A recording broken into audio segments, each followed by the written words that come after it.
بسم اللہ الرحمن الرحیم۔ گرامی قدر سامعین، روزے کے حوالے سے چند مسائل انشاءاللہ العزیز آج آپ کے سامنے پیش کیے جائیں گے۔ بچوں کو روزہ رکھوانے کے بارے میں ہمارے فقہاء کرام نے فرمایا، جیسا کہ حدیث مبارکہ میں موجود ہے، نماز کے بارے میں جو سرکار مدینہ صلی اللہ علیہ وسلم نے فرمایا، مروا اولادکم بالصلاۃ وہم ابناء بسبع سنین، اپنی اولاد کو نماز کا حکم دو جب ان کی عمر 7 برس ہو۔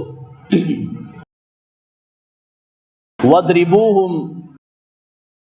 اور سرکار فرماتے ہیں ان کو مار کر نماز کا حکم دو جب ان کی عمر 10 سال ہو جائے۔ تو اسی کی تحت ہمارے فقہاء کرام نے بیان کیا کہ وہ 7 سال کا بچہ جو روزہ رکھ لیتا ہو، اسے 7 سال سے زیادہ کی عمر میں اس کی ترغیب دینی چاہیے روزہ رکھنے کی، اور جب 10 سال اس کی عمر ہو جائے تو پھر اسے ذرا سختی سے روزے کی عادت ڈالنی چاہیے تاکہ بالغ ہونے سے پہلے وہ روزے کا پابند ہو جائے۔ تو بچے کو روزہ رکھوانے کا حکم اس کو عادت ڈالنے کے لیے 7 برس کے بعد ہے، اور جب 10 سال کا ہو جائے تو سرکار مدینہ صلی اللہ علیہ وسلم کے فرمان کی روشنی میں اسے سختی کر کے اس بات کی طرف راغب کرنا چاہیے، اور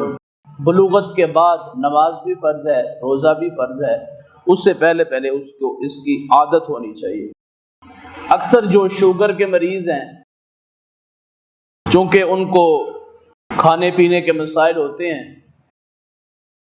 تو شوگر کے مریض کے روزے کا حکم یہ ہے کہ اگر وہ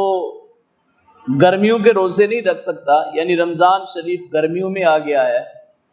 تو ایسا مریض ہے جو سارا دن بھوکا یا پیاسا نہیں گزار سکتا، تو اس کے واسطے پہلے تو حکم یہ ہے کہ اگر گرمیوں کے روزے نہیں رکھ سکتا تو فی الوقت وہ روزہ چھوڑ دے، سردیوں میں اس کی قضا کرے۔ اگر سردیوں میں اکٹھے نہیں رکھ سکتا تو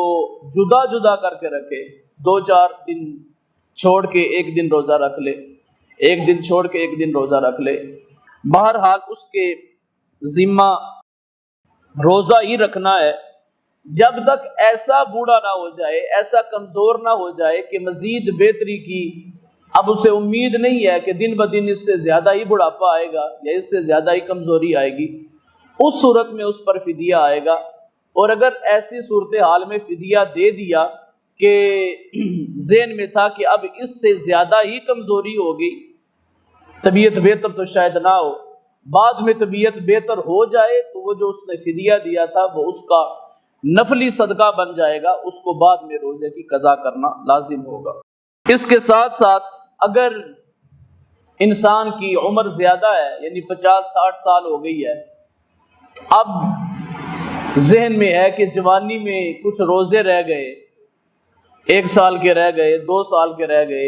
4-5 سال کے رہ گئے، یا معلوم نہیں کہ کتنے رہتے ہیں،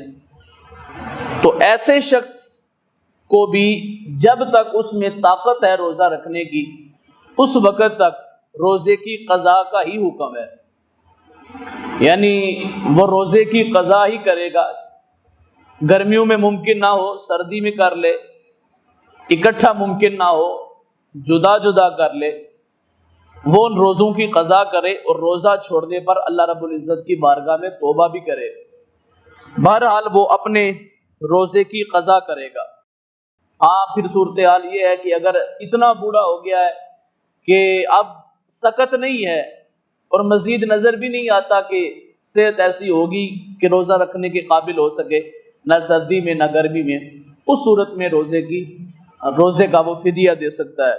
سیدی اعلیٰ حضرت فرماتے ہیں فتاوی رضویہ شریف میں، بعض جاہلوں نے یہ خیال کر لیا ہے کہ روزے کا فدیہ ہر شخص کے لیے جائز ہے،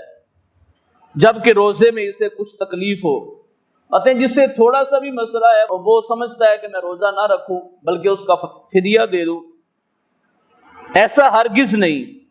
فدیہ صرف شیخ فانی کے لیے رکھا ہے۔ شیخ فانی وہ ہے جو بسبب پیرانہ سالی یعنی بڑھاپے کی وجہ سے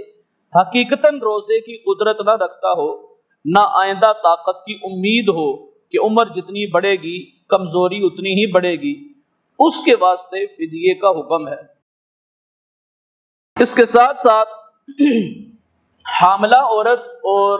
مرضعہ یعنی دودھ پلانے والی، ان کے بارے میں بھی شریعت کا حکم یہ ہے کہ جو دودھ پلانے والی عورتیں ہیں ان کو اکثر اوقات بھوک زیادہ لگتی ہے، اسی طرح جو حاملہ عورتیں ہیں ان کے ساتھ بھی ایسے مسائل ہوتے ہیں۔ تو پہلی تو ترجیح اس میں یہ ہے کہ اگر حاملہ عورت کی اپنی صحت یا بچے کی صحت میں کسی قسم کے نقصان کا اندیشہ نہ ہو تو اس کے لیے لازم ہے کہ وہ روزے رکھے۔ ہاں اگر ڈاکٹر کہتے ہیں کہ کمزوری زیادہ ہے، روزے رکھے گی تو اس کے اپنے صحت کے لیے بھی نقصان دہ ہے، اس کے بچے کے صحت کے لیے بھی نقصان دہ ہے۔ اسی طرح مرضعہ یعنی دودھ پلانے والی ہے، تو اگر سارا دن روزہ رکھتی ہے، بھوکی پیاسی رہتی ہے تو کمزور ہو جاتی ہے، بیماری کا اندیشہ ہے، تو فی الوقتی وہ فرض اس پر ساقط ہوگا، یعنی اس وقت وہ روزہ نہ رکھے، بعد میں اس پر بھی روزے کی قضا ضروری ہے۔ فدیہ کے بارے میں حکم وہی ہے کہ جب تک روزے کی سقط نہ ہو، نہ گرمیوں میں نہ سردیوں میں، نہ اکٹھے نہ جدا، تو ایسی صورتحال جب تک نہیں ہے تو حاملہ اور مرضعہ یعنی دودھ پلانے والی فی الوقتی اس کو شریعت نے رخصت دی ہے، بعد میں جب طبیعت بہتر ہو یا وضع حمل ہونے کے بعد وہ اپنے روزوں کی قضا کرے گی۔ اسی طرح دودھ پلانے والی گرمیوں میں اگر نہیں رکھ سکتی تو سردیوں میں وہ اپنے روزوں کی قضا کرے گی۔ اگر عورت نے روزہ رکھا ہے اور روزے کی حالت میں اسے حیض جاری ہو گیا، یعنی حیض کے ایام آ گئے، تو اس کے واسطے حکم یہ ہے کہ اب اس کا روزہ تو ٹوٹ گیا ہے، وہ اس روزے کی بعد میں قضا کرے گی، اب بقیہ دن میں وہ کھا پی سکتی ہے۔ ہاں جس طرح روزے کا احترام ہے کہ لوگوں کے سامنے نہ کھائے، چھپ کر کھا لے۔ اس کے علاوہ جو انسان شرعی عذر کے بغیر روزہ نہیں رکھتا، یعنی ایک تو ہے کسی کو شرعی مجبوری ہے، بیمار اتنا زیادہ ہے، مریض ہے، یا اسے کوئی ایسا مرض لاحق ہے کہ وہ روزہ نہیں رکھ سکتا وقتی طور پہ، تو اس نے روزے کی چھٹی کی ہے، ایسی صورتحال نہیں ہے، بلکہ ویسے ہی روزہ نہیں رکھا یا کسی وجہ سے اس کا روزہ ٹوٹ گیا ہے۔ کچھ لوگوں نے یہ بھی مسئلہ پوچھا کہ جسم سے خون نکل جائے، ایکسیڈنٹ ہو گیا یا ویسے کسی جگہ پر کوئی ضرب لگی جس کی وجہ سے جسم سے خون نکلتا ہے، تو پوچھتے ہیں کیا روزہ ٹوٹ گیا ہے؟ میں نے بولا نہیں ٹوٹا۔ اس نے کہا مجھے کسی نے کہا تھا کہ تمہارا روزہ ٹوٹ گیا ہے، اب تم کھا پی سکتے ہو کیونکہ روزہ تو تمہارا رہا نہیں۔ میں نے کہا ایک تو خون نکلنے سے روزہ نہیں ٹوٹتا،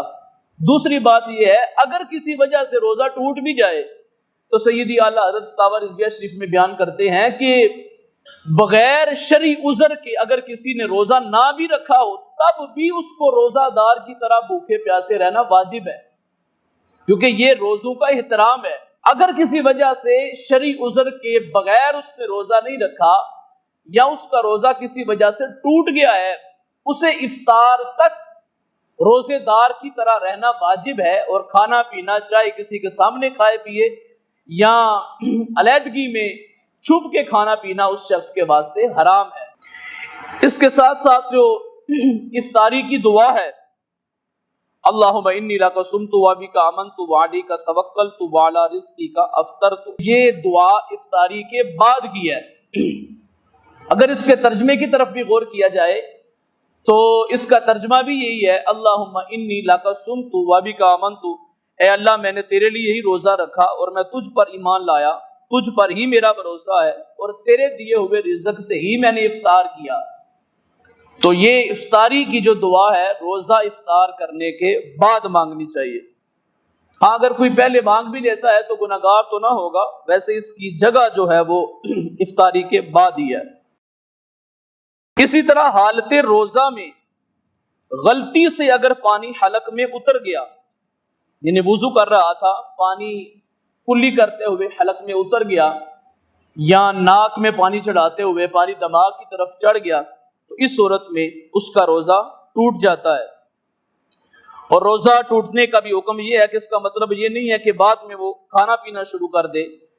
اب کھانا پینا تو اس کے واسطے بالکل جائز نہیں، وہ سارا دن ویسے ہی رہے گا، بعد میں اس روزے کی قضا کرے گا۔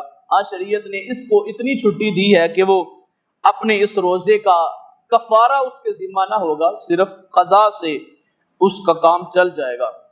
اسی طرح ایک بڑا خاص مسئلہ ہے، روزے کی حالت میں مسواک کرنے کا حکم یہ ہے۔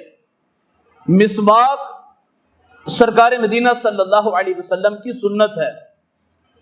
روزے کے بغیر بھی سرکار کی سنت ہے اور روزے کی حالت میں بھی سرکار کی سنت ہے۔ ہاں ایسی مسواک جس کو ابھی چبانا باقی ہے، یعنی نئی نئی مسواک اس نے توڑی ہے، اس کو چبا کے دانتوں پر مارنے کے قابل اس نے ابھی بنانا ہے، تو چونکہ چبانے سے اس مسواک کے ریشے ٹوٹتے ہیں، ان ریشوں کا حلق میں جانے کا امکان بھی موجود ہے، لہٰذا اس تازی مسواک سے پرہیز کرنا چاہیے جس کو چبا کر ابھی نرم کرنا ہو۔ ہاں پہلے سے مسواک موجود ہے تو اس کو روزے کی حالت میں استعمال کر سکتے ہیں، جبکہ ٹوتھ پیسٹ استعمال کرنے میں ٹوتھ پیسٹ کے ذرات حلق میں جانے کا امکان مسواک کی بنسبت زیادہ ہوتا ہے، لہذا روزے کی حالت میں ٹوتھ پیسٹ سے برش کرنے سے پرہیز کرنا چاہیے۔ رب ذوالجلال عمل کی توفیق عطا فرمائے۔